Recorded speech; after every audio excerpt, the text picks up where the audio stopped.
నమస్తే. ఈ మధ్య కాలంలో తెలంగాణ ఉద్యమం, ఉద్యమ నేపథ్యము, స్వయం పాలన, అనంతర పరిణామాలు వీటిపైన అక్కడక్కడ కొంతమంది మాట్లాడుతున్నారు. తెలుగుదేశం పార్టీ ఈ చర్చకు ప్రధానమైన కారణం. కూటమి, ఏపీలో ఉన్న కూటమి, ఆ కూటమి ఒక కారణం.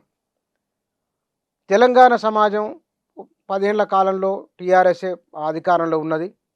ఆనాడు ఆ ప్రభుత్వం చేసిన మంచి చెడు రెండింటి మీద బేరీజు వేసుకున్నప్పుడు ప్రజలకు నచ్చలేదు కాబట్టి ఆ పార్టీ ఓడిపోయింది. ఇవాళ ప్రతిపక్షంలో ఉన్నది. అధికారంలోకి వచ్చిన కాంగ్రెస్ పార్టీ తెలంగాణ ప్రజల ఆకాంక్షలకు అనుగుణంగా ఉన్నదా లేదా ఒక చర్చ తీవ్రంగా చర్చలో ఉన్నది. ఈ మొత్తం అంశాలను మనం ఈ పరిణామాలని ఎట్లా అర్థం చేసుకోవాలి, వీటి ఆధారంగా భవిష్యత్తు ఎట్లా ఉండవచ్చునో ఒక రేఖామాత్రంగా అంచనాకు వచ్చే ప్రయత్నం చేద్దాం. ఈ విషయాలపై మనతో మాట్లాడేందుకు ప్రఖ్యాత రచయిత, తెలంగాణ ఉద్యమకారులు, తెలంగాణ సాహిత్య అకాడమీ తొలి చైర్మన్ నందిని సిద్ధారెడ్డి గారు మన దగ్గర ఉన్నారు. వారితో మాట్లాడదాం. సార్ నమస్కారం. నమస్కారం. సార్, మీరు కాంగ్రెస్ పార్టీ 2.5 ఏళ్ల కాలంలో తెలంగాణ ఉనికి, అస్తిత్వం వంటి అంశాలను అది కావాలని విస్మరిస్తున్నారా, లేకపోతే కనుక వాళ్లకు దాని పట్ల అవగాహన లేదు అనుకోవాలనా? ఈ విగ్రహాల స్థాపన పరంపర ఈ కోణంలో చూసినప్పుడు మీకు ఏ భావన కలుగుతున్నది? అంటే ఒకటి, తెలంగాణ అస్తిత్వం అనే దానికంటే వాళ్ళకి రాజకీయ అధికారం ప్రధానమైంది. రాజకీయ అధికారంలో భాగంగా చూసినప్పుడు కేసీఆర్ కంటే భిన్నంగా ఉండాలి. అంటే కేసీఆర్ తెలంగాణ అన్నాడు కాబట్టి తను తెలంగాణ అనొద్దు. కాబట్టి తెలంగాణ అస్తిత్వాన్ని పక్కకు పెట్టి రాజకీయం చేస్తేనే తన రాజకీయం అవుతుంది అనేది ఇప్పుడున్న ముఖ్యమంత్రి ఒక ముద్ర ఉండాలి. అట్లా తన ముద్ర ఉండాలి. అట్లాంటి ఒక ఆలోచనతో ఉన్నట్టు కనబడుతుంది. ఎందుకంటే ఆయన చేసిన ప్రతి పనిని ఈయన వ్యతిరేకించడం. దాంట్లో భాగంగానే సాంస్కృతిక చిహ్నాల దగ్గర నుంచి క్రమక్రమంగా తొలగించుకుంటూ రావటం, అవసరం లేని విగ్రహాల్ని స్థాపించుకుంటూ రావటం, ఇవన్నీ కూడా తెలంగాణ అస్తిత్వం అర్థం కాక చేసే పనులుగా నేను అంగీకరించటం లేదు. తెలంగాణ అస్తిత్వం కంటే ఎక్కువ తమ రాజకీయ అధికారాన్ని సుప్రతిష్ఠితం చేసుకోవడం కోసం ఈ జాగ్రత్తలన్నీ తీసుకుంటున్నట్టు కనబడుతున్నది. మీకు అనిపిస్తుంది? సార్, మనం ఇవాళ 13వ రాష్ట్ర ఆవిర్భావ దినోత్సవం జరుపు. ఇట్లాంటి ఉత్సవం జరుపుకోవడానికి దాని వెనుక జరిగిన ముఖ్యమైన ఉద్యమ ఘట్టాలు, మీ అనుభవాలు చెప్పండి. తర్వాత నేను అనంతర చర్చలకు వద్దాం. తెలంగాణ రాష్ట్రం ఊరికే రాలేదు. తెలంగాణ రాష్ట్రం వెనక ఒక 70 సంవత్సరాల సుదీర్ఘమైనటువంటి ఉద్యమ చరిత్ర ఉంది. 56 నుంచి 69, 13 ఏళ్ల కాలం ఉమ్మడి జీవితంలో పొందినటువంటి అనుభవాలు ఉన్నాయి. 70 తర్వాత మళ్ళీ ఒక 96 దాకా, అంటే 26 సంవత్సరాల అనుభవాలు కూడా ఉన్నాయి. ఈ 26 సంవత్సరాలు, ఆ 13 సంవత్సరాలు, 39, 40 సంవత్సరాల అనుభవాలన్నీ కూడా తరచుగా ఏం చెప్పినాయి అని అంటే, తెలంగాణను దోపిడీ చేయడం కోసమే ఆంధ్ర ప్రాంతం ఇక్కడికి వచ్చింది అనేటువంటి విషయం, ఆధిపత్య స్థాపన కోసమే వాళ్ళు నిరంతరం పనిచేస్తున్నారనే విషయం స్పష్టంగా తెలంగాణ ప్రజలకు, లేదా తెలంగాణ భావోద్వేగం ఉన్నటువంటి ఆలోచనశీలురందరికీ కూడా అర్థమైంది. కవులకు, గాయకులకు, వీళ్ళకు కూడా అర్థమైంది. కనుక తొలి దశలో కొన్ని అంశాల ప్రాతిపదికగా ప్రత్యేక తెలంగాణ ఉద్యోగాల ప్రాతిపదిక, ప్రధానంగా 69 ఉద్యమానికి నేపథ్యం అంతా కూడా నిరుద్యోగ సమస్య. ఆ నిరుద్యోగ సమస్య ఒకటి, రెండవది రాజకీయ అధికార సమస్య. ఈ 2 సమస్యల నుంచి 69 ఉద్యమం వచ్చింది. 69 నాటికి సాంస్కృతికోద్యమం, తెలంగాణ అస్తిత్వ భావన అంత బలంగా లేదు. అది 96 నాటికి వచ్చేసరికి స్పష్టంగా 69లో పనిచేసినటువంటి అనేక మంది ఉద్యమకారులు, అనేక మంది కవులు, అప్పుడు యవ్వనంలో ఉన్నటువంటి కవులు 96 నాటికి ఒక ప్రౌఢ వయస్సుకు వచ్చేసి, కనుక వీళ్ళకి ఈ ఉద్యమాన్ని ఇప్పుడు వదిలిపెట్టకూడదు అనేటువంటి ఒక ఆలోచన వచ్చినప్పుడు ఇది రాజకీయ కోణంలోంచో, అధికార కోణంలోంచో, లేదా అవసరాల కోణంలోంచో మాత్రమే కాకుండా ఒక సాంస్కృతిక కోణంలోంచి కూడా దీన్ని చూడాలనేటువంటి ఒక స్పష్టత వచ్చింది. కనుక సాంస్కృతిక భావన బలపడితే ఉద్యమాన్ని ఎక్కువ రోజులు నిలబెట్టొచ్చు అనేటువంటి ఒక ఆలోచన వచ్చి 96 నుంచి ఆ తెలంగాణ అస్తిత్వ భావనను బలపరుస్తూ బలంగా ప్రతిష్ఠిస్తూ వచ్చినాం. ఆ వచ్చినటువంటి క్రమంలో ఆ 6 ఏళ్ళు కాపాడుకోవడం వల్ల 96, 95 నుంచి ఒక 5 ఏళ్ల సమయం తర్వాత 2001లో దానికి ఒక రాజకీయ వ్యక్తీకరణ, రాజకీయ పార్టీ అవతరించింది. అవతరించినప్పుడు ఆ సాంస్కృతిక భావనకు, రాజకీయ అధికార ఉద్యమానికి, అధికారం కోసం జరుగుతున్నటువంటి రాజకీయ ఉద్యమానికి ఒక అన్వయం కుదరడానికి 4-5 ఏళ్ళు పట్టవచ్చు. ఈ 4-5 ఏళ్ళ తర్వాత ఉద్యమం చేయకుండా మాత్రం రాలేదు. ఎప్పుడైతే తెలంగాణ రాజకీయాల్ని ముందటికి తెస్తే తప్ప తెలంగాణ అస్తిత్వ భావన బలంగా ఉండదు అనేటువంటిది అందరికీ వచ్చిందో, ఇక్కడి ప్రజల్లో వచ్చిందో, రాజకీయ కోణాన్ని బలపరుస్తూ వచ్చారు. రాజకీయ కోణంలో ఆనాటి రాజకీయ నేత కేసీఆర్ గారు చాలా పకడ్బందీగా ప్రజల్లో అప్పటికొక ఉద్యమం దెబ్బతిని ఉన్నది కాబట్టి, విఫలమై ఉన్నది కాబట్టి, ప్రాణత్యాగాలు జరగొద్దు అనేటువంటి ఒక కాన్సెప్ట్తో రాజ్యాంగబద్ధంగా దీన్ని తీసుకురావాలి అనేటువంటి ఒక ఆలోచన ఆయనకు వచ్చి, అక్కడి నుంచి ఆయన చాలా సమీకరణాలతో, ముఖ్యంగా రాజకీయ సమీకరణాలతో ఉద్యమాన్ని ముందరి తీసుకుపోయే ప్రయత్నం చేశాడు. 2004లో అప్పుడు కేంద్రంలో ఉండేటటువంటి అధికారం కోసం తాపత్రయపడుతున్నటువంటి కాంగ్రెస్ పార్టీతో అనిపించాడు, ప్రకటింపజేశాడు. తెలంగాణ రాష్ట్రానికి మేము కట్టుబడి ఉన్నామని చెప్పి అనిపించాడు. ఆ తర్వాత ప్రతి రాజకీయ పార్టీ నుంచి, కేంద్ర స్థానంలో ఉండేటటువంటి రాజకీయ పార్టీల నుంచి స్థానిక రాష్ట్రంలో ఉండేటటువంటి రాజకీయ పక్షాల దాకా అందరి దగ్గర నుంచి లేఖలు తీసుకోవడం అనేటువంటిది ఆయన సాధించినటువంటి ఇంకొక విజయం. ఇవన్నీ అయిన తర్వాత ఇక్కడ ఒక ప్రకటన వచ్చింది. ఆమరణ నిరాహార దీక్ష చేసిండు 2009 డిసెంబర్లో. నవంబర్ 30 నాడు మొదలుపెట్టి డిసెంబర్ 9 నాడు మొదటి ప్రకటన వచ్చింది. ఆ మొదటి ప్రకటన వచ్చిన తర్వాత ఎప్పుడైతే సమైక్యవాదులు అడ్డుపడి దాన్ని ప్రకటనను మరీ విత్డ్రా ఉపసంహరించుకునేదాకా ఆ ఉద్యమం నడిపినరో, ఆ టైంలో ఇక్కడ జాయింట్ యాక్షన్ కమిటీ ఇక్కడ ఏర్పడింది. పొలిటికల్ జేఏసీ అనేటువంటిది ఒకటి ఏర్పడింది. దానికి కోదండరాం గారు నాయకత్వం వహించారు. నాయకత్వం వహించిన తర్వాత అక్కడి నుంచి ఉద్యమం కొత్త మలుపు తీసుకున్నది. ఆ కొత్త మలుపు అప్పటి వరకు రాజీనామాలు, లేఖలు, ఎన్నికలు, వీటి చుట్టూ తిరుగుతున్నటువంటి ఒక ఉద్యమం ఆ తర్వాత 2009 తర్వాత తిరిగి మళ్ళీ రోడ్డు మీదకి ఎక్కాల్సినటువంటి పరిస్థితి వచ్చి వంట వార్పు జరిగింది, మిలియన్ మార్చ్ జరిగింది. ట్యాంక్ బండ్ మీదకి ఎక్కనియను అని ఆనాడు ఉండేటటువంటి ముఖ్యమంత్రి రోషయ్య గారు ట్యాంక్ బండ్ మీదకి వస్తా అంటే కూడా ట్యాంక్ బండ్ మీదకి రావడానికి వాళ్ళ నిషేధాజ్ఞలు ఉన్నాయి, వాళ్ళు రావద్దు అని అంటే ట్యాంక్ బండ్ మీదకి వచ్చి తీరుతామని పంతం బట్టి తెలంగాణ ప్రజలు ట్యాంక్ బండ్ మీదకి ఎక్కడం కోసం, ఆ రోడ్డు మీద నడవడం కోసమే ఒక ఉద్యమం చేసినటువంటి సందర్భం మనం చూసినాం. అట్లా మిలియన్ మార్చ్, ఇది మిలియన్ మార్చ్. అట్లాగే సాగర హారం, ఆ సాగర హారం అప్పుడు కూడా ఇంత అవసరం లేదు, ప్రజలంతా ఇంత దూరం రావాల్సిన అవసరం లేదు అనేది ఆనాడు ప్రముఖంగా ఉండేటటువంటి తెలంగాణ రాజకీయ పక్షం కేసీఆర్ భావించినప్పటికీ జాయింట్ యాక్షన్ కమిటీ ఇచ్చినటువంటి పిలుపు మేరకు విపరీతంగా అన్ని వర్గాలు బ్రహ్మాండంగా పాల్గొన్నాయి, సాగరహారాన్ని విజయవంతం చేసినాయి. అట్లనే సకల జనుల సమ్మె, అది తక్కువది కాదు. సకల జనుల సమ్మె అనేటువంటిది కూడా ఒక పెద్ద అచీవ్మెంట్ తెలంగాణ ఉద్యమంలో. అన్ని రోజులు, అన్ని సెక్షన్స్, అన్ని డిపార్ట్మెంట్లు, అన్ని శాఖలు కలిసి ఒకే గొంతు వినిపించడం అనేటువంటిది అది గొప్ప విషయం. అక్కడ రాజకీయ పక్షం, జాయింట్ యాక్షన్ కమిటీ, సాంస్కృతికోద్యమం వీళ్ళంతా కలిసి ఉన్నారు.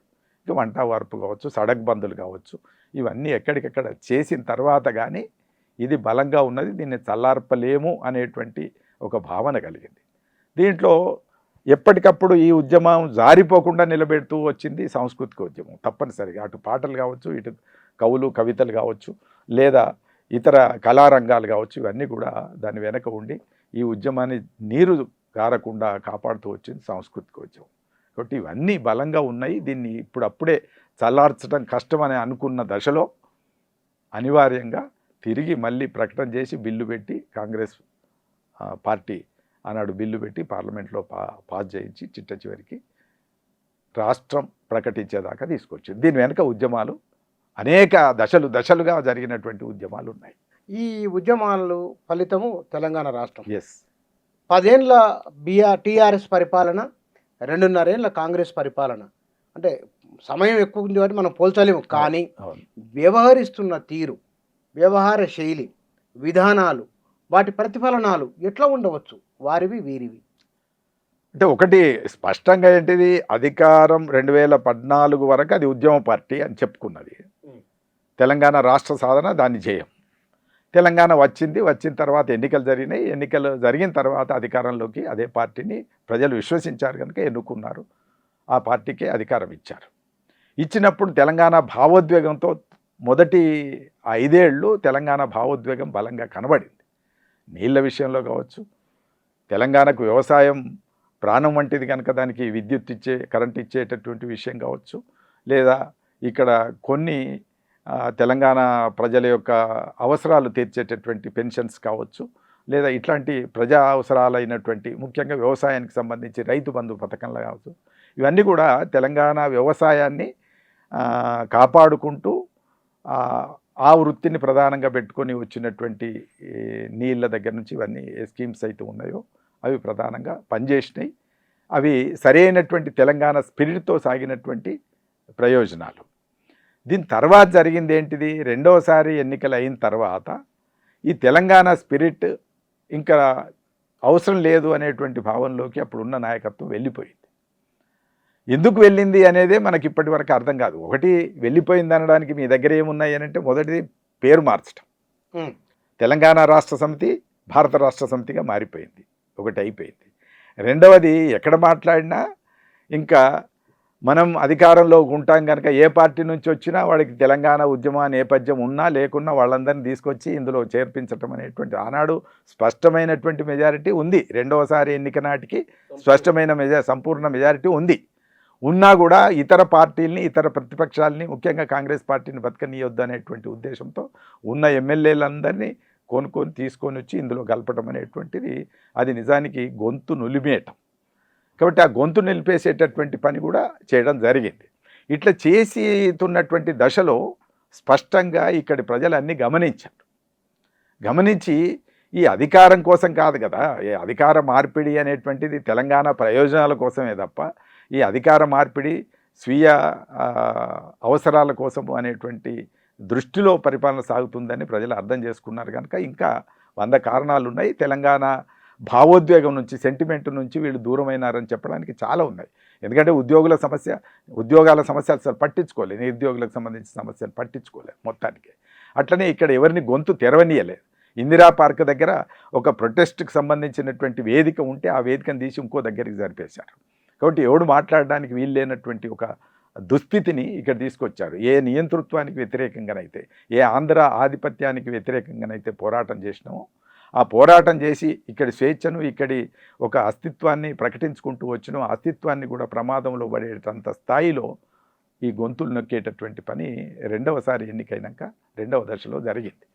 ఆ జరిగినప్పుడు ప్రజలు దీన్ని అంతా అర్థం చేసుకొని తీసి ఆ అధికారాన్ని దించి తర్వాత ఎవరైతే ఉద్ధరిస్తామని అనుకుంటున్నారో, ఎవరైతే అప్పటి ప్రజల మాటలు మాట్లాడుతూ వచ్చారో వాళ్ళకి, ముఖ్యంగా కాంగ్రెస్ పార్టీకి అప్పగించడం జరిగింది.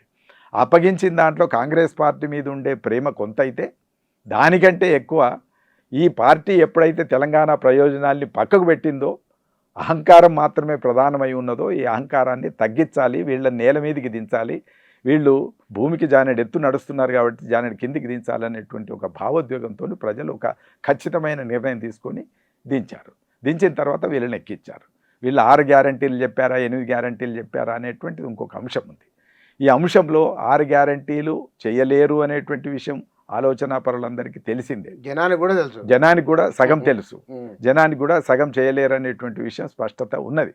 కానీ ఆ దశలో ఆ నిర్ణయం తీసుకున్నారు, వీళ్ళకి కూర్చుని. ఈయన వచ్చిన తర్వాత ఏంటిది, మొత్తంగా 6 గ్యారంటీలు అమలు చేయకపోవడం ఒక అంశం అయితే, దానికంటే ఎక్కువ తెలంగాణ అస్తిత్వ చిహ్నాలు ఏవేవైతే ఉన్నాయో వాటన్నిటిని క్రమక్రమంగా తొలగించుకుంటూ రావటం అనేటువంటిది ఈయన చేస్తున్నటువంటి ఈ పరిపాలనలో జరుగుతున్నటువంటి పెద్ద తప్పిదంగా నేనైతే భావిస్తున్నాను. ముఖ్యంగా తెలంగాణ తల్లి ఉంటే తెలంగాణ తల్లి విగ్రహం మార్చడం, ఆ మార్చిన దాంట్లోంచి బతుకమ్మ ఇక్కడి పోరాట చిహ్నం. అది కేవలం బతుకమ్మ ఒక సాంస్కృతిక అస్తిత్వ చిహ్నం మాత్రమే కాదు, తెలంగాణ ప్రజల అనేక కాలాల నుంచి, యుగాల నుంచి వస్తున్నటువంటి ఒక సాంప్రదాయిక అస్తిత్వ చిహ్నం అది. అక్కడి మాత్రమే కాదు, అది తెలంగాణ ఉద్యమానికి పోరాట పతాకగా నిలిచినటువంటి చిహ్నం అది. అలాంటి చిహ్నాన్ని తీసేసి పక్కకు పెట్టేయటం. అట్లనే ఇంకా తెలంగాణకు ఏదో తెలంగాణ స్టేట్ అని ఉంటే టీఎస్ ఉంటే టీజీ, ఇట్లాంటి పిచ్చి పిచ్చి పనులన్నీ, చిన్న చిన్న పనులన్నీ చేసుకుంటూ ఈ అనవసరమైనటువంటి వాటి మీదకి చర్చ చేసి తెలంగాణ అనే పదము లేదా గత ప్రభుత్వపు ఛాయలు ఏవి ఉండకుండా చేసేటటువంటి ఒక జాగ్రత్తలు తీసుకుంటున్నట్టుగా కనబడుతుంటుంది. ఈ కనబడుతున్నటువంటి దశలోనే మళ్ళీ తిరిగి ఆంధ్ర ప్రాంతానికి సంబంధించి ఏవో ఆ అస్తిత్వ చిహ్నాలని ఇక్కడ నెలకొల్పుకుంటూ రావటం, అవి ఓట్ల కోసమే అయి ఉండవచ్చు గాక, బట్ అవసరం ఉన్నా లేకున్నా అవి నెలకొల్పుకుంటూ రావటం అనేటువంటిది ఒకటి జరుగుతుంది. దానికి కారణం మనం ఆలోచించినట్లయితే అవతలి రాష్ట్రంతో యువతలి రాష్ట్రం అంటే ముఖ్యంగా తెలంగాణ పాలకులకి అవతలి రాష్ట్రంతో ఉన్నటువంటి సంబంధాలు, వాళ్లతో ఉండేటటువంటి సంబంధాల వల్ల చాలా సందర్భాల్లో వాళ్ళ ప్రయోజనాలకు అనుకూలంగా ప్రవర్తిస్తున్నట్టు కనబడుతుంది. దీన్ని చూసినప్పుడు నాకు వ్యక్తిగతంగా నాకు అనిపిస్తుంది ఏంటంటే, ఇప్పటి పరిపాలించేటటువంటి ముఖ్యమంత్రికి కాంగ్రెస్ పార్టీ కూడా కరెక్ట్గా అర్థం కాలేదేమో అని నాకు అనిపిస్తుంది. ఇప్పుడున్న ముఖ్యమంత్రికి కాంగ్రెస్ పార్టీ నుంచి ఆయన ముఖ్యమంత్రిగా ఉన్నాడు, కానీ కాంగ్రెస్ పార్టీ కూడా ఆయనకు సరిగ్గా అర్థం కాలేదేమో అని అనిపిస్తుంది. ఎందుకంటే ఆయన ఆయన జననం టీఆర్ఎస్లో జరిగి, టీడీపీలో జరిగి, టీడీపీలో ఎదిగి వచ్చినటువంటి కనుక టీడీపీకి ఉన్నంత లాయల్గా తెలంగాణకు ఆయన లాయల్గా ఉండటం లేదు. ఒకటి, కాంగ్రెస్కు కూడా ఉండటం లేదు. కాంగ్రెస్కు ఉండడం లేదని నీవెట్లా అంటావు అని అంటే, మొన్న ప్రధానమంత్రి మోదీ గారు వచ్చి మీరు అందులో ఉంటే మీరు అనుకున్నవి సాధించలేరు, మీరు నాతో కలిస్తే చాలా దూరం ప్రయాణించే అవకాశం ఉంది అని చెప్పి సభాముఖంగా వేదిక ముందు ఆయన పిలిచాడు. అంటే ఈయన ఎక్కడో మళ్ళీ దాని పట్ల కూడా ఒక మోహాన్ని కనబరుస్తున్నట్టుగా మనం అర్థం చేసుకోవాల్సినటువంటి అవసరం ఉంది అని అనిపిస్తుంది. ఎందుకంటే కాంగ్రెస్ పార్టీని సరిగ్గా అర్థం చేసుకుంటే బీజేపీకి సంబంధించినటువంటి మనుషుల్ని కాపాడే విషయాల్లో కానీ, మనుషుల పట్ల వ్యవహరించవలసినటువంటి పద్ధతి కానీ తను పాటించడు. ఇటు తెలంగాణకు అనుకూలంగా లేడు, అట్లనే అవతలి రాష్ట్రంలో అధికారంలో ఉండే పార్టీని వ్యతిరేకించాల్సినంత వ్యతిరేకించకపోవడం, కేంద్రంలో ఉండే పార్టీని కూడా, కేంద్రంలో రెండు పార్టీల మధ్యన తీవ్రమైనటువంటి ఘర్షణ జరుగుతున్నప్పుడు ఈయన స్నేహపూరితమైనటువంటి వాతావరణంతో ఉన్నట్టు మనకు అర్థమవుతుంది. రాహుల్ గాంధీ కేంద్ర కాంగ్రెస్ నాయకుడు, ఆయనేమో బీజేపీతో కొట్లాడుతుంటాడు, ఈయనేమో బీజేపీతో స్నేహం చేస్తుంటాడు. అయినా కాంగ్రెస్ అర్థమైందా, తెలంగాణ అర్థమైందా, ఆంధ్ర ప్రాంతం అర్థమైందా అని అంటే ఏది అర్థం కాలే. ఆయనకు అర్థమైంది కుర్చీ మాత్రమే అర్థమవుతుంది, నాకు అర్థమైంది అయితే. అంటే ఇక్కడ ఆయన చేస్తున్న పనులు బుద్ధిపూర్వకంగా, ఉద్దేశపూర్వకంగా కాదు, కేవలం తన రాజకీయంగా తన ఉనికిని బలంగా వ్యక్తీకరించే క్రమంలో చేస్తున్నాడు తప్ప ఆయనకు తెలంగాణకు వ్యతిరేకించిన భావన ఆయనకు లేదని మీరు అంటున్నారా? అంటే ఆ దిశలో తెలంగాణ అడ్డం వస్తే దాన్ని కూడా వ్యతిరేకిస్తాడు. అంటే గత ప్రభుత్వపు లేదా గత తెలంగాణ ఉద్యమపు చిహ్నాలు ఏవి లేకుండా చేస్తున్నాడంటే కేవలం కుర్చీ మాత్రమే కాదు కదా, కుర్చీతో పాటుగా ఆ ఛాయలు లేకుండా చూస్తున్నాడు అంటే ఉద్యమాన్ని వ్యతిరేకిస్తున్నట్టే కదా. ఉద్యమ చిహ్నాలన్నింటినీ తొలగిస్తున్నాడంటే స్పష్టంగా ఆ ముద్రలు లేకుండా ఉండే ఒక అధికారం కోసం ఆయన తాపత్రయపడుతున్నాడు. ఆ క్రమంలో అవసరమైతే తెలంగాణను వ్యతిరేకిస్తాడు. సార్ మీరు 70 ఎందుకంటే ఆంధ్ర ఆధిపత్యం వ్యతిరేకంగా ఇక్కడ ఉద్యమం జరిగితే ఆ ఆధిపత్యవాదుల్ని ఇక్కడ తీసుకురావడానికి ప్రయత్నం చేస్తున్నప్పుడు, లేదా ఆధిపత్యవాదులకి ప్రయోజనాలకు అనుకూలంగా ఈయన ప్రవర్తించినప్పుడు తెలంగాణ ప్రయోజనాలకు నష్టం జరుగుతున్నట్టుగా, తెలంగాణ అస్తిత్వాలన్నింటినీ కూడా ఆయన కుర్చీ కోసమైనా వదులుకుంటున్నట్టుగా, మళ్ళీ ఎక్కడో అవసరమైతే ఆయన కుర్చీ బాగా బలంగా ఉంటుంది అని అంటే ఈ తెలంగాణను ఇంకో పద్ధతిలో తీసుకెళ్ళి మళ్ళీ కలపడానికి కూడా సిద్ధపడేటటువంటి పరిస్థితి ఉండొచ్చు అని ఒక భయం మాత్రం తప్పనిసరిగా ఇక్కడి ఉద్యమకారుల్లో ఉన్నది అని. అంటే ఆ భయం అంత అది అసాధ్యమైంది మరి, అది ఆ భయం అయితే వస్తుంది. భయం ఎందుకు వస్తుంది అని అంటే వీళ్ళందరూ ఒకటే మాట్లాడుతున్నారు. ఇప్పుడు చూడండి, ఏకకాలంలో అక్కడ జరిగినటువంటి మహానాడులో ఇక్కడ నుంచి పోయిన ఆయన మాట్లాడతాడు, ఆయన అజ్ఞానాన్ని బయటపెడతాడు. మామూలు అజ్ఞానం కాదు, అరవీర భయంకర అజ్ఞానం.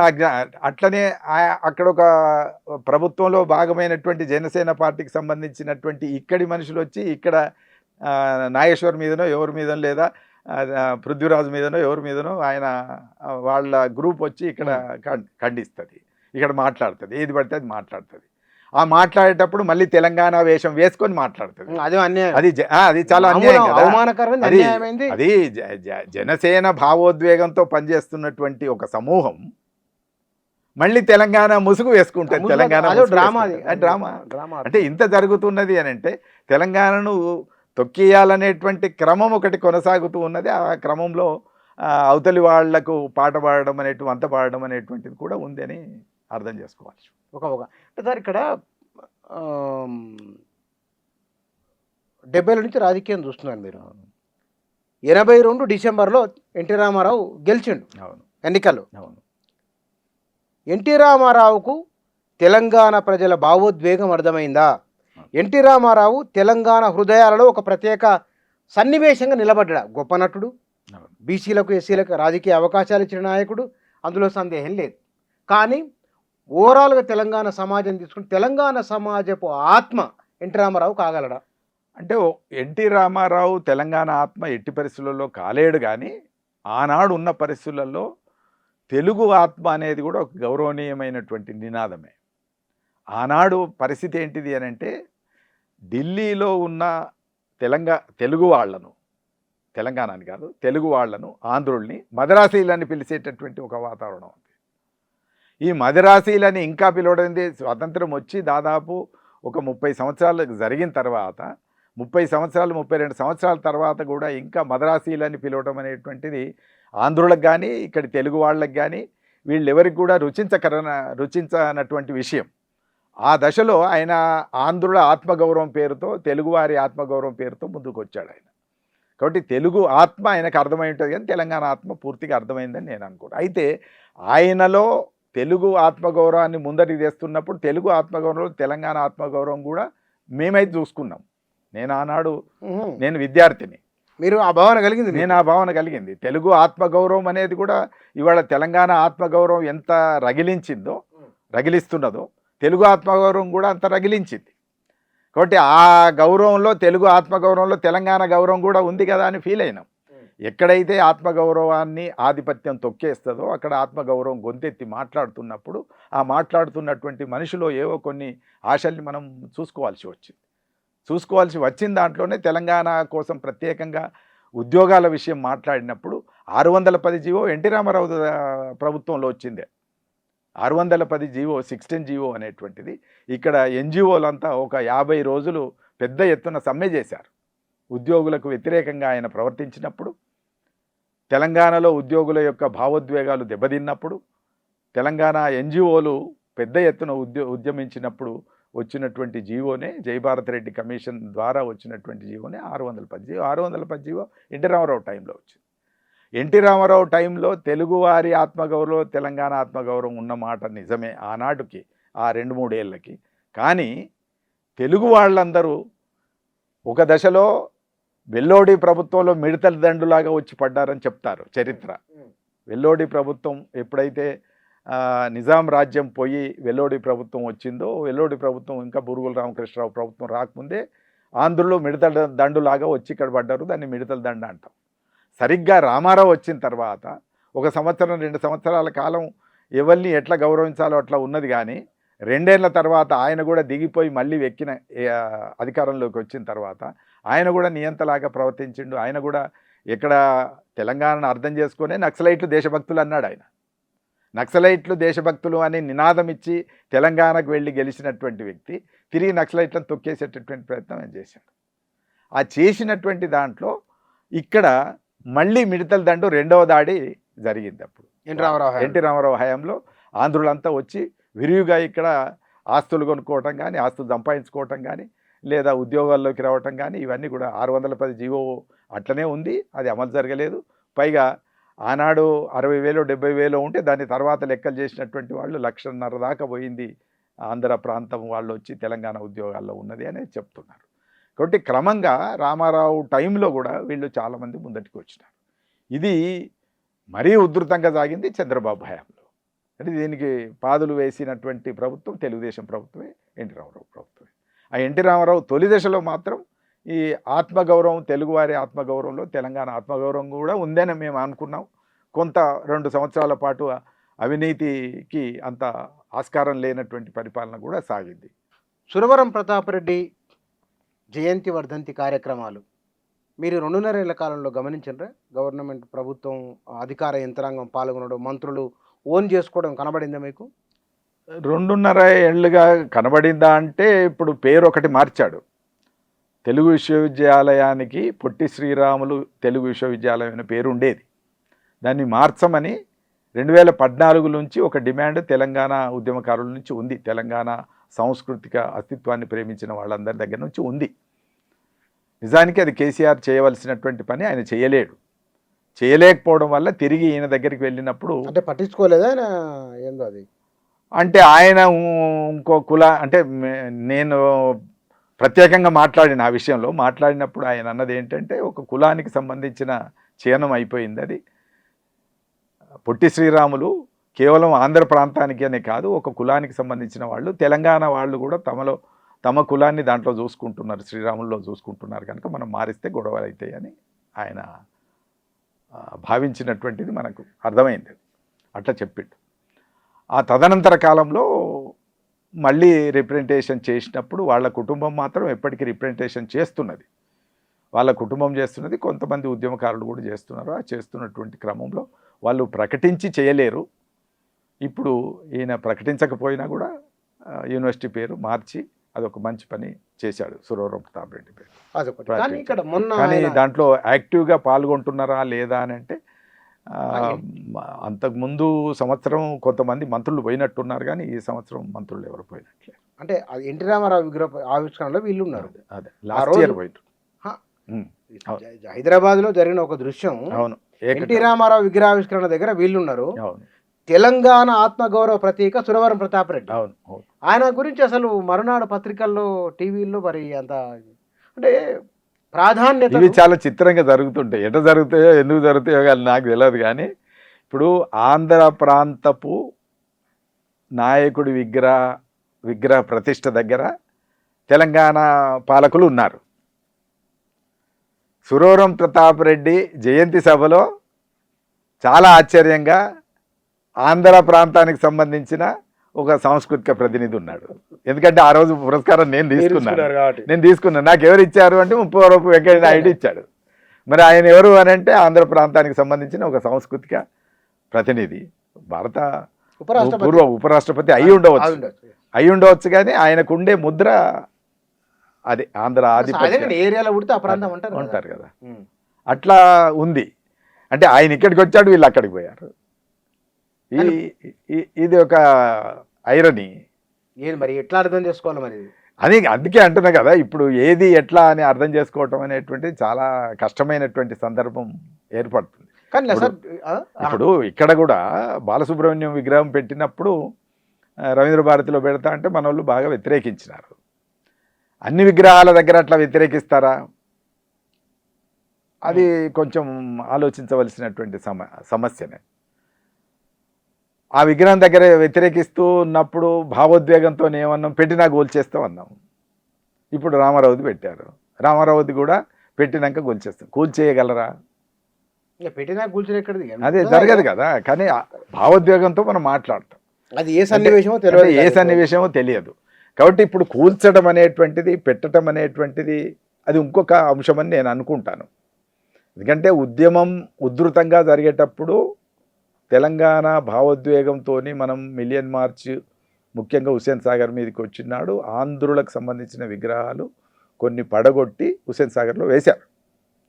వేసిన తర్వాత తిరిగి మనం చూస్తుండగానే అవి మళ్ళీ ఏ విగ్రహం ఆ స్థలానికి వెళ్ళిపోయింది, అక్కడ మళ్ళీ ప్రతిష్ఠించడం జరిగింది. కాబట్టి విగ్రహాలు పడగొట్టడం అనే ఒకే దాంతోనే నిలబెట్టడం, పడగొట్టడం అనే దాంతోనే ఇదంతా పోతుంది అని నేను అనుకోను. కానీ తెలంగాణ అస్తిత్వ భావనే దెబ్బతింటున్నది అనేది నేను అర్థం చేసుకున్నాను. ఎందుకంటే ఇప్పుడు బాలసుబ్రహ్మణ్యం విగ్రహం పెట్టడం కంటే తెలంగాణ వాళ్ళు ఎక్కువ ఫీల్ కావాల్సింది బతుకమ్మను తొలగించినప్పుడు. చేతిలోంచి బతుకమ్మను తొలగించి కాంగ్రెస్ పార్టీ అధికార ముద్రను అక్కడ పెట్టినప్పుడు మనం ఎంత ఫీల్ కావాలనో అంత ఫీల్ కాలేదు. దానికి కొన్ని కారణాలు ఉన్నాయి. కారణాలు ఏమైనప్పటికీ బతుకమ్మ అనేటువంటి దాన్ని ఏదో ఉదాహరణకి ఏం చెప్తారు, కింది కులాలని ఆడనీయలేదు, ముఖ్యంగా ఎస్సీలని ఆడనీయలేదు అనేది ఒకటి చెప్తారు. అంటే చెప్తున్నారు. నేను విన్న దాని ప్రకారం నాతోని కూడా ఈ అవార్డు ప్రస్తావన తెచ్చినప్పుడు కింది కులాలని ఆడనీయలేదు కదా, దానికోసం అంటుంది. ఇప్పుడు కింది కులాలని ఆడనీయలేదనే అభ్యంతరం ఎప్పుడు పెట్టాలి? తెలంగాణ పోరాట చిహ్నంగా మారుతున్నప్పుడు, తెలంగాణ అస్తిత్వ చిహ్నంగా బతుకమ్మను విస్తృతపరుస్తున్నప్పుడు మనం మాట్లాడాలి. అప్పుడు బహుజన బతుకమ్మ కూడా వచ్చింది, కాన్సెప్ట్ వచ్చింది. బహుజన బతుకమ్మ అని విమలక్క ఈ ఆడనీయాలంటే గుళ్ళకు దళితులు రానియలేదు మొన్న. దానికి పోరాటం చేసి సాధించినాం కదా. ఇప్పుడు దాన్ని ఒక దశలో ఆడనీయలేని మాట నిజమే, అది భూస్వామ్య వ్యవస్థ, జమీందారీ వ్యవస్థ, ఆధిపత్య వ్యవస్థ, కులావశేషాలు ఉన్నాయి. దాన్ని తర్వాత ఆడనీయకపోవడం అనే ముచ్చట లేదు కదా. ఆడనిచ్చేదేంది, వాళ్ళు ఆడనిచ్చేదేంది? తప్పనిసరిగా అది ఓన్ చేసుకుంటాం కదా. ఇవాళ మొన్న ఏదో ఎల్లమ్మ దగ్గర బోనాలు జరుగుతూ ఉంటే ఒక చోటికి బోనాలు ఆ సమయంలో తీసుకురానియలే, తర్వాత రండి అన్నారు. ఆ దేవాలయంలో అడ్డం నిలబడ్డారు. ఇప్పుడు ఎల్లమ్మని వదులుకుంటారా? అదే అదే వదులుకోరు. కాబట్టి తెలంగాణ అస్తిత్వము అని బతుకమ్మను మనం భావించినప్పుడు, బతుకమ్మ విస్తృతంగా పోరాట రూపంగా ముందటికి వచ్చినప్పుడు, ప్రతి వాళ్ళు తల మీద పెట్టుకొని సభలకాడికి వచ్చినప్పుడు, రోడ్ల మీదకి వచ్చినప్పుడు, ఉద్యమంలో భాగమవుతున్నప్పుడు లేని అభ్యంతరం ఇవాళ ఆయన వచ్చి తీసేస్తా అంటే దానికి మనం వంత పడితే నేనైతే సరిగ్గా సరైంది కాదని అనుకుంటున్నాను. ఇప్పుడు దాన్ని పోనీ అప్పుడు మౌనంగా ఉన్నాం, ఎందుకో దాన్ని మార్చడం కరెక్ట్ ఉన్నాం అనుకో, దాన్ని మళ్ళీ తీసుకొచ్చి ఇప్పుడు విగ్రహాలకు ముడిపెడితే ఈ విగ్రహాల దగ్గర మరి నేనైతే బాలసుబ్రహ్మణ్యం పాటలు వింటాను. అందరు వినడానికి వింటే ఇప్పుడు బాలసుబ్రహ్మణ్యం పాటలు విని ఎన్టీ రామారావు సినిమాలు చూసినప్పుడు వీళ్ళని కేవలం ఆంధ్రుల ఆధిపత్యానికి ప్రతీకలుగానే మనం చూస్తున్నామా? వీళ్ళిద్దరు మినహాయింపు ఉంది ఇద్దరు విషయంలో. అదే మరి ఇప్పుడు ఎన్టీ రామారావు సినిమాలు చూసి, ఆయన సోషల్ పిక్చర్స్, సాంఘిక చిత్రాలు చూసి భావోద్వేగంతో ఉన్న వాళ్ళలో నేను ఒకడిని. మరి అవును, తెలంగాణ స్పిరిట్ వెనకాల వాళ్ళు ఇచ్చినటువంటి స్ఫూర్తి కూడా ఉంది. ఇప్పుడు తెలంగాణకు ఇట్లా కొట్లాడాలనే దాంట్లో తెలుగువారి ఆత్మగౌరవం కోసం ఆయన కొట్లాడినప్పుడు ఇచ్చిన చైతన్యం కూడా తెలంగాణ ఆత్మగౌరవం కోసం కొట్లాడాలి. ఇక్కడ ఒక మాట ప్రస్తావన వస్తుంది, విగ్రహం అంటే కేవలం ఒక చిత్రము లేదా ఒక బొమ్మనే కాదు కదా, ఒకానొక భావజాలానికి, ఒకానొక వారసత్వానికి అది ఒక సింబలే కదా. వస్తువు పోతున్నప్పుడు కొన్ని లక్షల మంది, కొన్ని కోట్ల సార్లు చూస్తారు కదా. అవును, చూసినప్పుడు ఏ భావోద్వేగము, ఏ సన్నివేశము వారికి రిప్లికగా ఉంటుంది. అంటే ఇప్పుడు రెండు అంశాలని మనం ఆధిపత్య చిహ్నంగా మనం చూసినప్పుడు ఎక్కువ ఉంటుంది. అది ఇప్పుడు చంద్రబాబు నాయుడు విగ్రహానికి బాలసుబ్రహ్మణ్యం విగ్రహానికి తేడా ఉంటుందని నేను అనుకుంటాను. చాలా తేడా ఉంటుంది. ఎందుకంటే రాజకీయంగా తొక్కేటటువంటి వ్యక్తులు కొంతమంది, కళాకారులుగా ఉండి ఏ గొడవలు మనకెందుకులే అని పోయి, ఆయన కూడా తెలంగాణ పాట పాడలేదు, అది మన భావోద్వేగాన్ని అదేదో కాదు. నా పాట కూడా పాడలేదు ఆయన, నా పాట కూడా పాడలేదు. వీర తెలంగాణలో నాగేడు సాలల్లో పాడమని అడిగినప్పుడు ఆయన పాడ అంటేనే జేసుదాస్ పాడాడు. కాబట్టి ఇది ఒక్కసారే కాదు. అయినప్పటికీ ఇప్పుడు అక్కడ మనం నేను అర్థం చేసుకుంటుంది అంటే ఆయన ఆంధ్ర ఆధిపత్యాన్ని సుప్రతిష్ఠితం చేసే పాటలు కూడా పాడలేదు ఆయన. అవి కూడా ఏం లేవు. సమైక్య ఉద్యమానికి కూడా. కాబట్టి సమైక్య ఉద్యమానికి దీనికి అట్లని నేను ఆయన సపోర్ట్ చేయటం లేదు, ఆయన విగ్రహం పెట్టడం కరెక్ట్ అని మాట్లాడలే. కానీ విగ్రహాల ఇష్యూ ఒకటే సరైనటువంటిది కాదు అని నేను అనుకుంటున్నాను. నేనైతే అనుకుంటున్నది ఏంటిదంటే, విగ్రహాల కంటే ఇక్కడ తీవ్రమైనటువంటి నష్టం సాంస్కృతిక అస్తిత్వ విషయంలో జరుగుతుంది. రాజకీయంగా తొక్కేసేటటువంటి ప్రయత్నం జరుగుతుంది.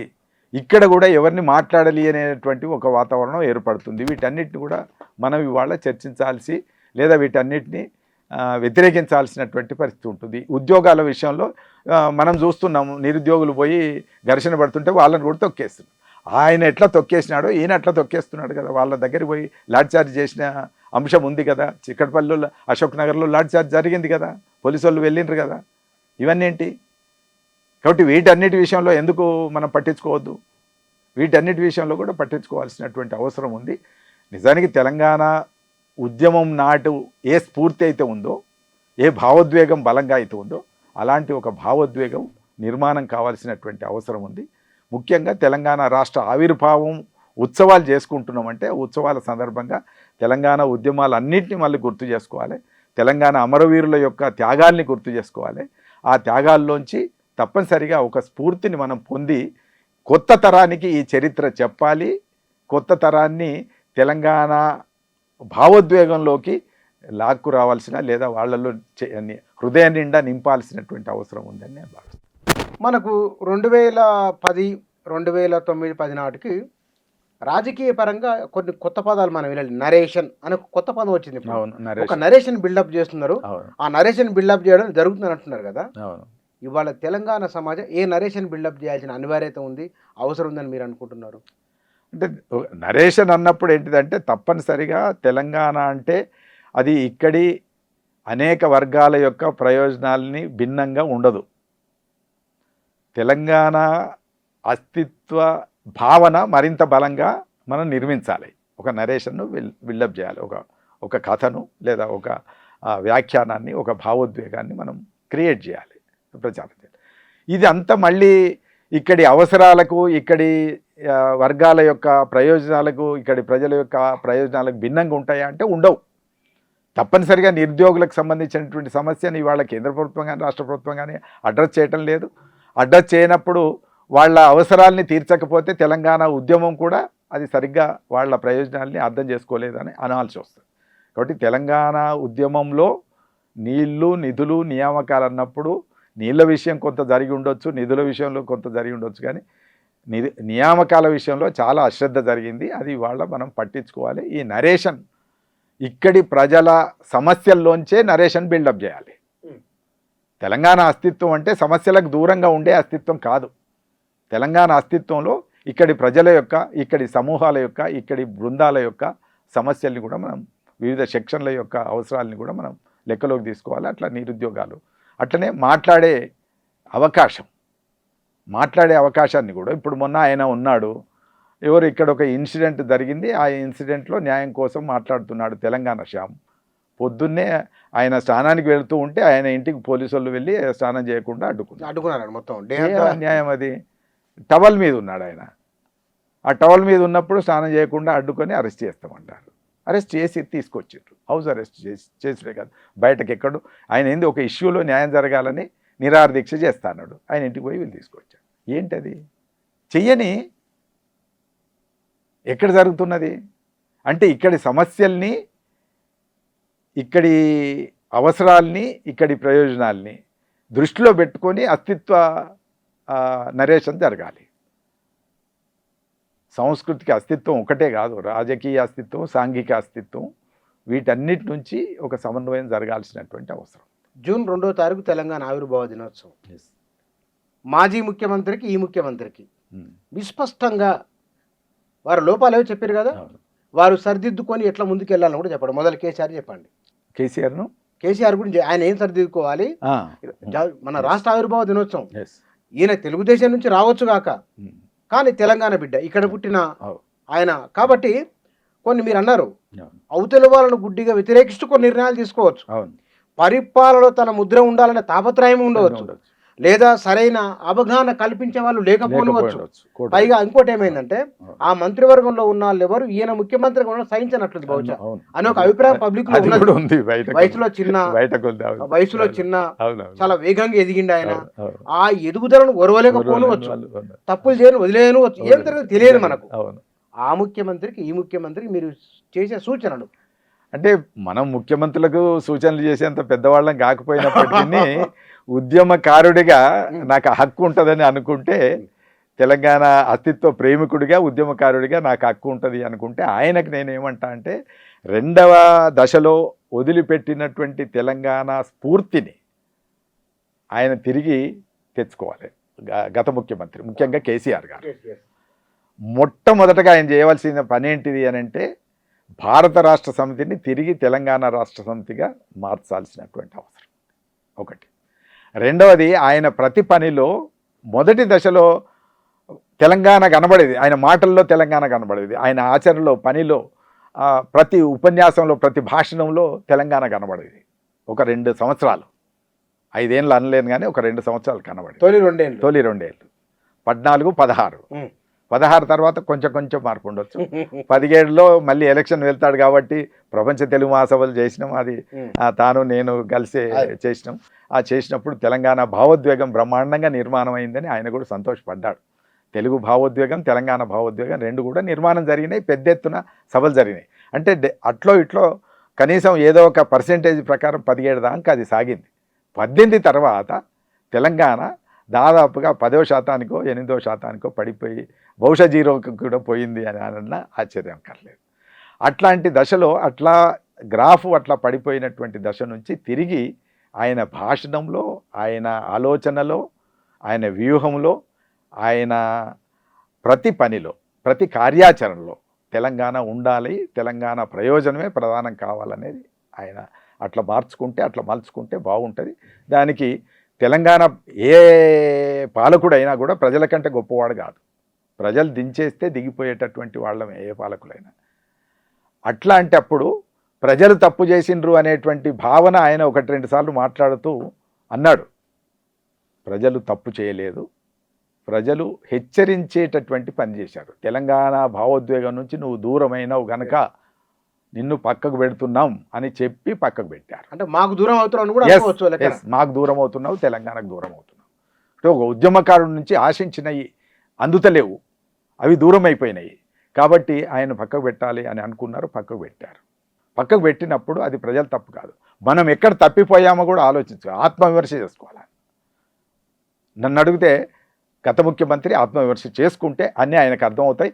అవన్నీ నేను మాట్లాడకుండా ఇవాళ ఆయన కూతురే మాట్లాడుతుంది. ఆత్మవిమర్శ చేసుకోమని ఆయన కూతురే మాట్లాడుతుంది. కాబట్టి అది పక్క పెడదాం, వాళ్ళ గొడవలు మనకొద్దు. ఇప్పటి ముఖ్యమంత్రికి వస్తే ఆత్మవిమర్శ చేసుకుంటే అన్నీ అర్థమవుతాయి. అలా అర్థం కాని విషయాలు ఆయన రాజకీయాలు, తెలంగాణ ప్రజల్ని, తెలంగాణ సమూహాల్ని, తెలంగాణ రచయితల్ని, కవుల్ని, గాయకుల్ని అందరినీ అవపోషణ పట్టినటువంటి వాడే, అవగాహన ఉన్నటువంటి వాడే. ప్రతి పేజీ తెలుసు, చరిత్ర అంతా ప్రతి పేజీ తెలుసు. కనుక ఆయన మళ్ళొకసారి చరిత్ర వెనక్కి వెళ్ళి పుస్తకం పేజీ తిప్పేస్తే చాలు, వెనక్కి తిప్పితే చాలు, వెనక్కి తిప్పి చూసుకుంటూ వస్తే చాలు. అది ఆయన చేయాల్సినటువంటి అవసరం ఉంది. ఆయన నిరంతరం తెలంగాణ ప్రజల ప్రయోజనాలు, తెలంగాణ ప్రయోజనాలు ప్రధానంగా భావిస్తే ఆయన మంచి పాలకుడిగా ఉండే అవకాశం ఉంది చరిత్రలో. ఒకటి ఆయన వదిలిపెడదాం. ఇక ఈయన దగ్గరికి వచ్చేసరికి ఈయన ఏ పార్టీలోంచి వచ్చినా ఆయన రావాలని చాలామంది ప్రజలు కోరుకున్నారు కనుకనే ఆయనకి ఇచ్చారు. ఆయన వద్దనుకున్నారు, ఈయన రావాలనుకున్నారు కనుక రేవంత్ రెడ్డి గారు రావాలని. రేవంత్ రెడ్డి వచ్చినాకనే కాంగ్రెస్ కూపు వచ్చింది. అవును, 100%. వాళ్ళు జూనియర్ అనుకున్నా, సీనియర్ అనుకున్నా, వేరే పార్టీలకు వెళ్ళి వచ్చినా కాంగ్రెస్కి ఎక్కడ బలం పెరిగింది అని అంటే రేవంత్ రెడ్డి వచ్చిన తర్వాత పెరిగింది. రేవంత్ రెడ్డి మాట్లాడిన తీరు కావచ్చు, లేదా ప్రజల్లోకి వెళ్ళిన తీరు కావచ్చు, ఇవన్నీ కూడా వీటన్నిటిని ప్రజలు ఎక్కడో దగ్గర విశ్వసించారు కనుక ఈయన తీసుకొచ్చి కూర్చుండబెట్టినప్పుడు ఎందుకు వచ్చినా కుర్చీ మనకు వచ్చింది కనుక, పరిపాలకుడిగా పాలించే అవకాశం చరిత్ర మనకి ఇచ్చింది కనుక గొప్ప అవకాశం. కాబట్టి ఆ ఇచ్చిన అవకాశాన్ని సద్వినియోగం చేసుకోవాలి. సన్నాఫ్ ద సాయిల్గా ఇక్కడ పుట్టిన వాడిగా.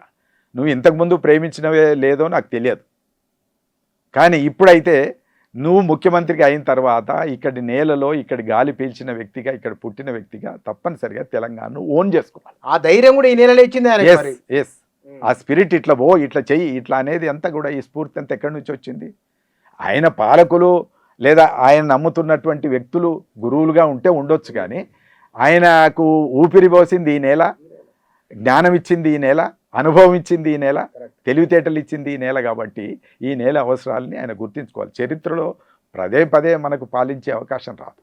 పాలించే అవకాశం వచ్చినప్పుడు తప్పనిసరిగా ఈ నేలకు తనదైనటువంటి ప్రయోజనాలు చేయాలని ఈ నేల కోరుకుంటున్నది కనుక ఆ నేలకు అనుకూలమైనటువంటి పనులు చేయాలి.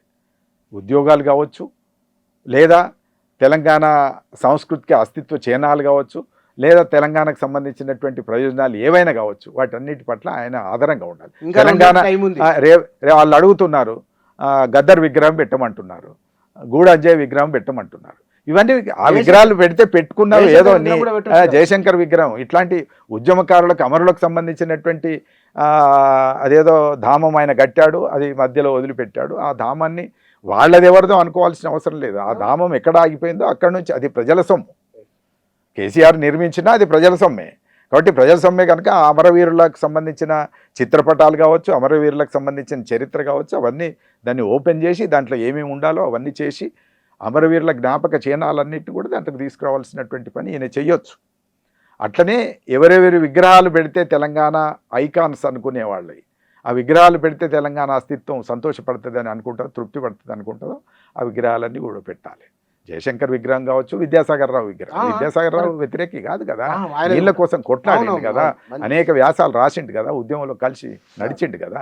కాబట్టి విద్యాసాగర్ విగ్రహం కానీ జయశంకర్ విగ్రహం కానీ ఆ స్థాయిలో ఉండేటటువంటి వాళ్ళందరి యొక్క విగ్రహాలు, అమరుల విగ్రహాలు ఇవన్నీ పెట్టొచ్చు. వీళ్ళందరికీ సంబంధించి చరిత్రలు పుస్తకాలు వేయచ్చు, పెట్టొచ్చు, విగ్రహాలు పెట్టొచ్చు. అట్లనే ఇక్కడ రావి నారాయణ రెడ్డిది విగ్రహం అంటున్నారు. రావి నారాయణ రెడ్డి విగ్రహం తెలంగాణ రైతాంగ పోరాట నిర్మాత ఆయన విగ్రహం కూడా లేదు, ఆయన విగ్రహం కూడా పెట్టలేదు. భీమిరెడ్డి నరసింహారెడ్డి విగ్రహం లేదు, వదిలేసిండ్రు. వాళ్ళకి ఉన్న 500-600 ఎకరాలు వాళ్ళు వదిలేసి త్యాగం చేసినటువంటి మహనీయులు. వాళ్ళు ఏ పార్టీ వాళ్ళని పక్కకు పెట్టి తెలంగాణ సమాజం ఓన్ చేసుకుంది. తెలంగాణ సమాజం ఓన్ చేసుకున్నప్పుడు పెట్టాలి. సురవరం ప్రతాప్ రెడ్డి విగ్రహం కూడా పెట్టాల్సినటువంటి అవసరం ఉంది. ఒక యూనివర్సిటీ పేరు మామూలు కాంట్రిబ్యూషన్ గోల్కొండ కవుల సంచిక కావచ్చు, గోల్కొండ పత్రిక కావచ్చు, ఆయన రాసినటువంటి రచనలు కావచ్చు, ఆయన కథలు కావచ్చు, అన్ని వైతాళికులు వీళ్ళు. వట్టికోట అల్వార్ స్వామి, వట్టికోట అల్వార్ స్వామి చిన్న వ్యక్తి కాదు. ఇట్లా మనం ఒక్కొక్కరిని తీసుకుంటే మన వాళ్ళే వెళ్తారు. దాశరథి విగ్రహం ఇవాళకి లేదు, ఆయన వారసులు పట్టించుకోకపోవచ్చు కానీ దాశరథి విగ్రహం కూడా ఇవాళకి లేదు. ఇవాళ హైదరాబాద్ మొత్తం తిరిగి 3 సార్లు పడబోసినా ఒక దాశరథి విగ్రహం ఉండదు. లేదు సార్, మీరు ప్రస్తావన వచ్చింది కాబట్టి ఇప్పుడు ఫైనాన్షియల్ డిస్ట్రిక్ట్ లో ఈ విగ్రహాలన్నీ పెట్టాలి, వాళ్ళకి తెలవాలి. ఇప్పుడు హైదరాబాద్ ఎట్లా అక్కడ మన విగ్రహాలు లేకుండా మనది కాదనే భావన కలుగుతున్నది. అంతే కదా. అందుకని ఇప్పుడు ఎక్కడైనా సరే అది తెలంగాణ అనువను నిండి ఉన్నది, ఈ గాలిలో, ఈ వాతావరణంలో, ఈ పర్యావరణంలో తెలంగాణ ఉన్నది అనేటువంటి ఒక అభిప్రాయం కలిగేటట్టు తీసుకురావాలి. ఇవాళ ఏంటి, ఎన్నుకున్న తర్వాత మూసి ప్రక్షాళన పేరుతోనో, సుందరీకరణ పేరుతోనో ఉన్న ఇల్లు కూల్చేస్తే ఎట్లా? ఎవరు మామూలు వాళ్ళు కట్టుకున్నారు కదా. నువ్వు హైడ్రా అనే పేరుతో పెట్టుకున్న పేదలు, చిన్న మధ్యతరగతి, ఒక మాదిరి మధ్యతరగతి, వాడి జీవితం అంతా ఉద్యోగం చేస్తే వచ్చినటువంటి 50 లక్షలు, ₹1 కోటి తీసుకొచ్చి అక్కడ పెడతాడు. పెట్టి ఒక ఇల్లు కొనుక్కుంటే అది నువ్వు హైడ్రా అంటివి, పోతివి, తెల్లారే వరకు కూలగొడుతుంది. కూలగొట్టడం ఈజీ, నిర్మించడం కష్టం. అది దాని మీద తను ఏ రకమైనటువంటి విమర్శ చేసుకుంటాడా, వెనక్కి తీసుకుంటాడా, ఏం చేసుకుంటాడా, కొంచెం టైం కూడా ఇవ్వకుండా స్పాంటేనియస్గా ఎక్కడ వచ్చి వాళ్ళని కూలగొట్టి వాళ్ళందరినీ రోడ్డు మీద పడేస్తే వాళ్ళు ఎట్లా దాన్ని స్వీకరించాలి? ఎవరన్నా తెలంగాణ భావోద్వేగం ఉన్నవాళ్ళు ఎవరైనా ఈ పని చేయొచ్చా?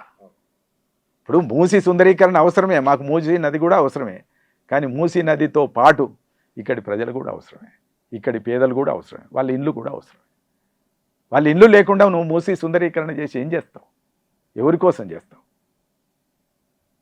కాబట్టి ఇక్కడి ప్రజల యొక్క క్షేమాన్ని, ప్రయోజనాల్ని కాపాడే అవకాశం ఆయనకుంది. ఇవాళ ఆయనకుంది, కానీ ఆ దృష్టి లేనట్టుగా కనబడుతుంది. ఎంతసేపు అక్కడ చేస్తే ఏం కమిషన్లా, ఇక్కడ చేస్తే ఏం కమిషన్లా అనేటువంటి దృష్టిలోంచి చూస్తున్నట్టు కనబడుతుంది. అది మానుకొని తెలంగాణ ప్రజల మేలు దిశగా, తెలంగాణ అస్తిత్వ చిహ్నాల పరిరక్షణ దిశగా ఆయన పరిపాలిస్తే బాగుంటుందని నేను అనుకుంటున్నాను. Thank you sir. Thank you.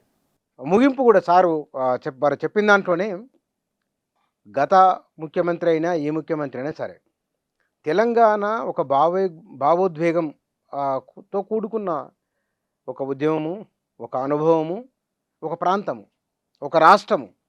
కాబట్టి ప్రజల భావోద్వేగాన్ని గౌరవించాలి, ఆ భావోద్వేగాన్ని అర్థం చేసుకునే ప్రయత్నం చేయాలి. ఇది నిరంతరం జరుగుతూ ఉండాలి. ఇవాళ హైదరాబాద్ నగరం ప్రపంచ స్థాయికి విస్తరించింది, అయినా అది తెలంగాణ ఇవాళ ప్రపంచమే గ్రామంగా మారిపోయింది. అయినా ఈ భారతదేశము ఎంత లేదనుకున్నా అమెరికాలాగా ఫీల్ అవుతున్నారు. కాబట్టి మనం మనలాగా భావించుకోవాల్సిందే. మన ఉనికిని, మన అస్తిత్వాన్ని, మనదైన ముద్రను మనం ముందు తరాలకు అందించవలసిందే. ఈ ప్రయత్నం మరింత బాగా జరగాలని కోరుకుందాం. Thank you.